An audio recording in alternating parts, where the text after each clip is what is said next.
The wind whispered through the empty fields of Heartland, carrying memories that refused to fade. The ranch, once alive with laughter and the sound of hooves, now stood still, as if even time itself had stopped to mourn. The old barn door creaked open, not with life, but with loss. Everyone had heard the news. Tim Fleming was gone. The morning after Tim's passing felt unreal. The skies were gray, heavy with clouds that looked ready to cry. Heartland had always been a place of healing, a home where broken souls found peace. But that day, it felt like the heart of the ranch had been torn away. The silence was thick, filled with a kind of pain that words couldn't reach. Birds perched on the fence posts didn't sing. Even the horses moved slower, their eyes showing something close to sorrow, as if they too understood that someone important was missing. Amy stood near the barn, her hands trembling slightly as she brushed Spartan's mane. Every stroke was slower than usual. Her mind wandered back to every fight, every stubborn moment with her father. She remembered his voice, firm but loving, telling her to never give up, to trust her instincts. Now, that voice was gone, replaced by the echo of her own quiet sobs. Spartan nudged her shoulder gently, and that single gesture broke whatever strength she had left. Tears streamed down her cheeks, mixing with the dust of the barn floor. Inside the house, Lou sat at the kitchen table, holding a cup of coffee she couldn't drink. The mug had long gone cold, but she didn't notice. She kept staring at the old photo frame on the counter, a picture of her and Tim taken years ago at a rodeo. He had his arm around her, his trademark smirk stretched wide, and she looked carefree, happy. That moment had felt eternal then. Now, it was a memory that burned. She whispered softly, "You always said we had time, Dad." "We didn't." Her voice cracked on the last word, and she quickly covered her mouth, as if afraid that saying it out loud would make it even more real. Jack sat outside on the porch, hat tilted low, hands clasped together. He wasn't one to show much emotion, but his eyes told a story of deep loss. Tim wasn't just he was family flawed, complicated, but family. Jack had seen Tim at his worst and at his best. He had guided him through storms of anger and regret, watched him grow from a restless man to someone who truly tried to make things right. The old cowboy felt an ache that went beyond grief. It was the pain of watching another chapter of Heartland close. The news had spread fast through Hudson. People drove by the ranch, leaving flowers at the gate. Some stopped their trucks and sat quietly for a moment before driving away. The small town air felt heavier than ever. Everyone knew Tim. He'd fixed their fences, helped with their cattle, and argued passionately at rodeos about training horses the proper way. He was loud, proud, and impossible to ignore. And now, impossibly gone. Amy finally walked back to the house, her steps slow and uncertain. Lou met her at the doorway, and for a moment, they just stared at each other. The silence between them wasn't just about Tim's death, it was about years of distance, things unsaid, and wounds never healed. Then, without speaking, Amy stepped forward, and Lou's arms wrapped around her. It wasn't just an embrace, it was the beginning of something long overdue. Outside, the wind picked up again, brushing through the trees, rustling the fields. Somewhere in the distance, a horse neighed, a lonely, haunting sound that echoed across the land. It was as if the ranch itself was grieving, as if every fence post, every old barn nail, every echo of laughter was mourning Tim Fleming. The day ended slowly, with the sun dipping low behind the hills. The sky turned orange, then purple, then finally faded into black. One by one, the lights in the Heartland house flickered on. But even as the night took hold, the sense of loss hung heavy, not like a shadow that fades, but like a scar that stays. Amy sat by her window, looking out at the horizon. She whispered softly, "You always said Heartland was forever. I hope you were right, Dad." Her voice broke again, but this time, there was a small trace of peace in it. Outside, the stars began to shine, quiet witnesses to the grief below. The ranch slept uneasily that night, but in the silence, in the pain, something tender began to form, the first fragile thread of healing. For in loss, Heartland had always found its strength. The next morning began like any other, at least that's how it looked from the outside. The sun tried to shine through a thin layer of clouds, casting a pale light over Heartland. But inside the house, time stood still. The phone on the counter buzzed once, twice, and then again, each vibration cutting through the silence like a blade. Lou reached for it with shaking hands. She didn't need to answer to know what it was about. Somehow, deep down, she already knew. The sheriff's voice on the other end was soft, careful, the kind of voice that knew it was about to break a family. "Lou, I'm so sorry. We found Tim early this morning near the ridge trail. It looks like his horse was startled. He didn't suffer, The words hit her like a slow-moving train, quiet at first, then devastating. Lou didn't scream. She didn't even cry. She just stood there, gripping the phone until her knuckles turned white. Her mind struggled to make sense of the words, but her heart already understood. Tim was gone. Amy walked in just as Lou lowered the phone. She caught the look on her sister's face and froze. For a long moment, neither of them spoke. Then, in a whisper that barely carried across the room, Lou said, "It's Dad."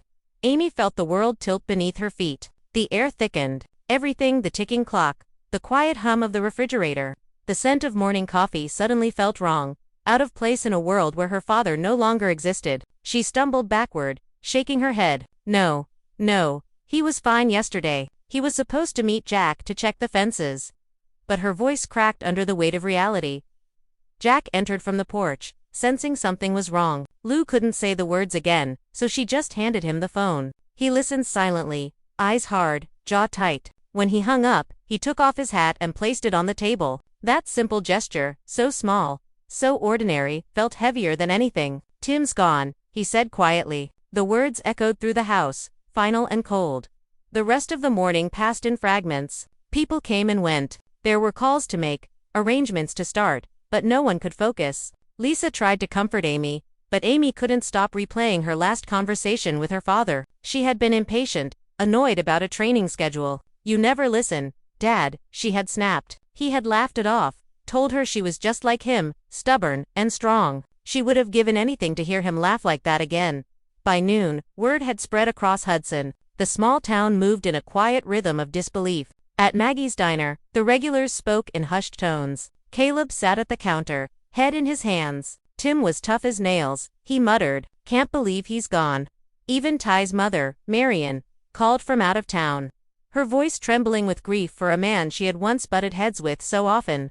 Heartland wasn't just a ranch. It was a family that stretched across the whole community. And now, that family had lost its cornerstone.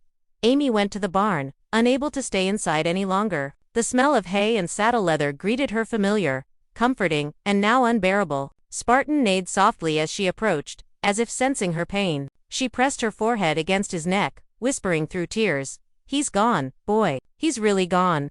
The horse stayed still, breathing slow and steady, grounding her when her world felt like it was falling apart. In the afternoon, the sheriff stopped by with Tim's personal belongings, a folded jacket, his watch, his hat. Amy stared at the items on the table as if they might come to life.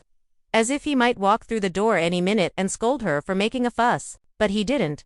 The ranch was still. Even the wind outside had gone quiet, as if it too was paying its respects.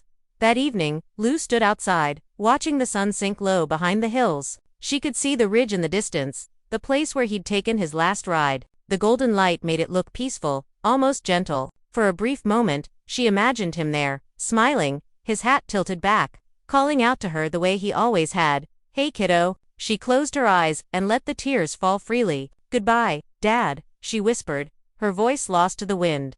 Inside, Amy lit a single candle on the kitchen counter. The flame flickered softly, reflecting in the window beside it. "For you," she said quietly. The glow of the candle seemed to breathe life into the house, reminding them that while Tim's body was gone, his spirit, his stubborn, fiery, unbreakable spirit, still lingered in every corner of Heartland. As night fell, the ranch seemed to sigh under the weight of grief. But beneath that sorrow, a new kind of strength began to stir. The kind Tim had always believed in, the kind that carried on, no matter how hard the fall.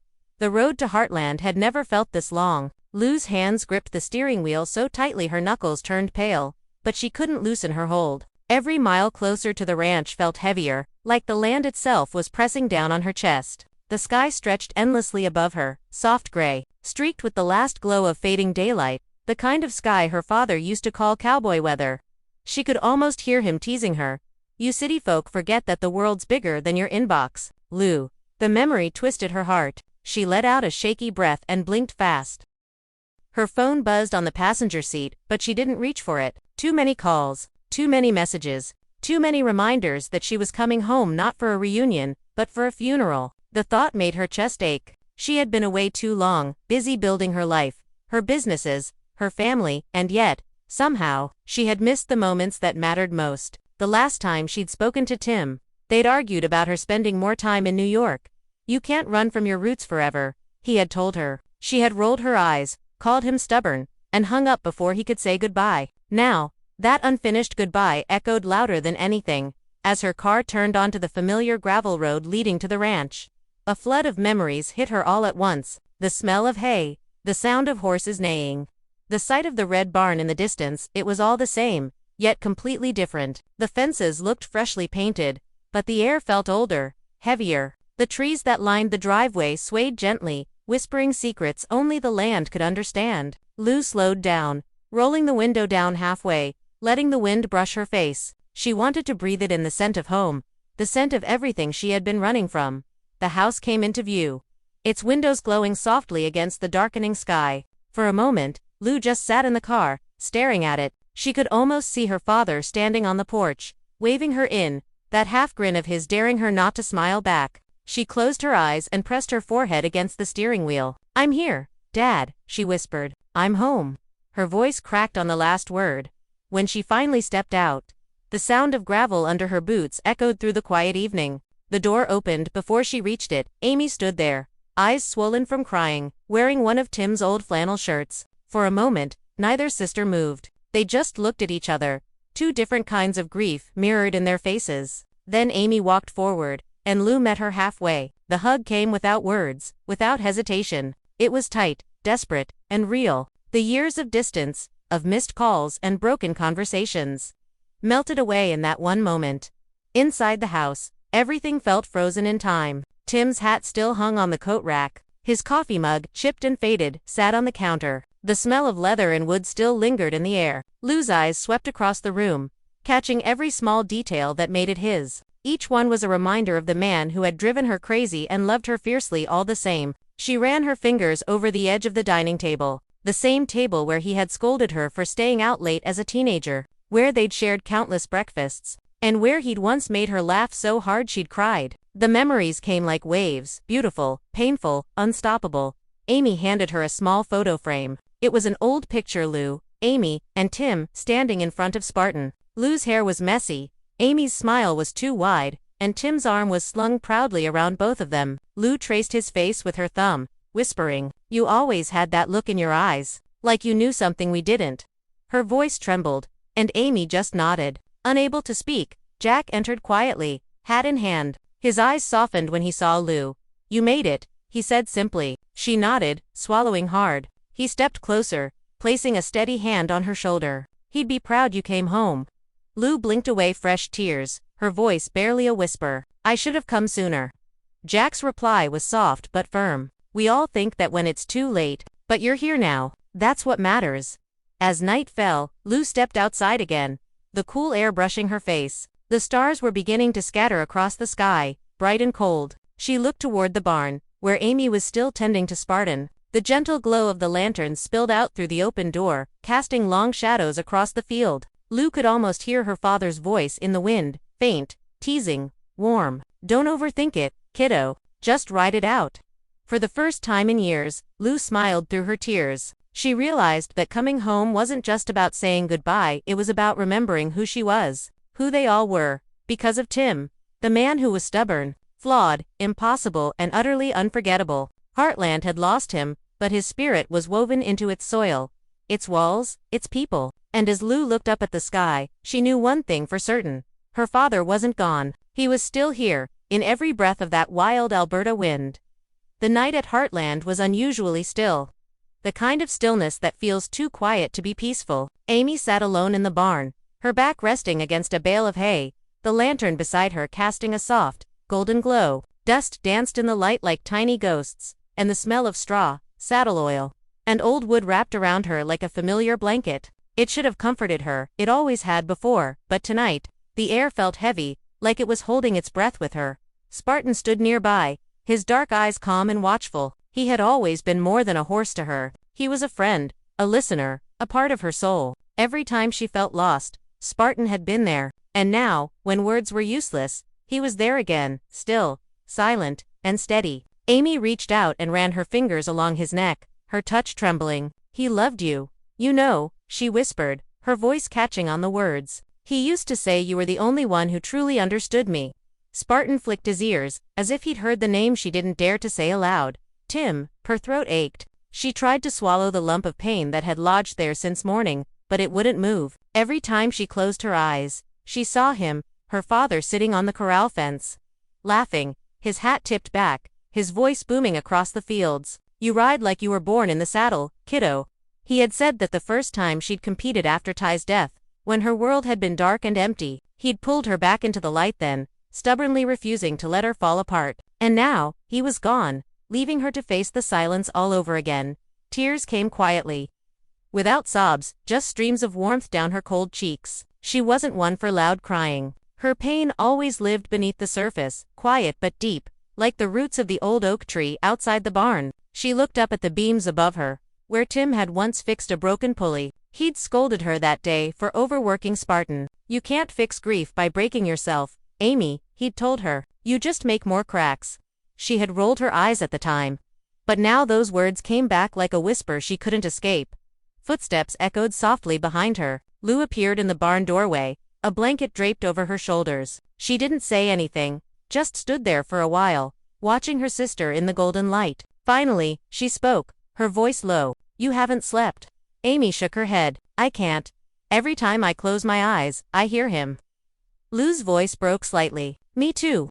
She walked closer and sat beside her, both of them staring at Spartan, who shifted gently, as if understanding the weight in the room. For a few minutes, there was nothing but the quiet sound of the horse's slow breathing and the faint creak of wood.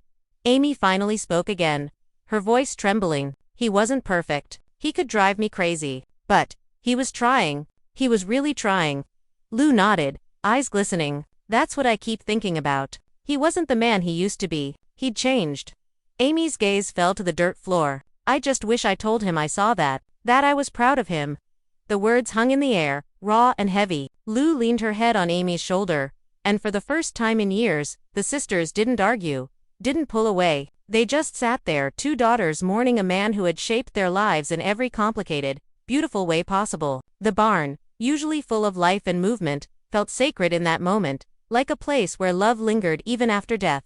Outside, the wind picked up, brushing through the open doorway. The old wind chime by the stable door began to sing softly at first, then clearer, brighter. Amy looked up. That chime had been a gift from Tim years ago. "So you'll always hear home, even when you're far away," he had told her. She smiled faintly through her tears. It was as if he was speaking through it now, reminding her that love doesn't end, it just changes shape. Later, when Lou went back to the house, Amy stayed behind. She walked over to Spartan's stall, resting her forehead against his. "He's free now," she whispered. "No more pain. No more fighting." The horse snorted softly, warm breath against her face. Amy smiled weakly. "You're right," she said quietly. "He wouldn't want me sitting here crying all night." She turned toward the open door. The moonlight spilled across the field, silver and soft, touching every corner of the land Tim had loved so fiercely. For the first time, Amy didn't see darkness, she saw him in all of it. In the fields, the fences, the wind, in the very heartbeat of Heartland. She closed her eyes and whispered, "I'll take care of it, Dad. I promise." The barn went quiet again, but the silence didn't hurt this time. It felt gentle, almost peaceful, as if Heartland itself was wrapping its arms around her. And though Amy stood there alone, she wasn't truly alone. Somewhere in that still night, her father's spirit rode free, watching over her, just as he always had.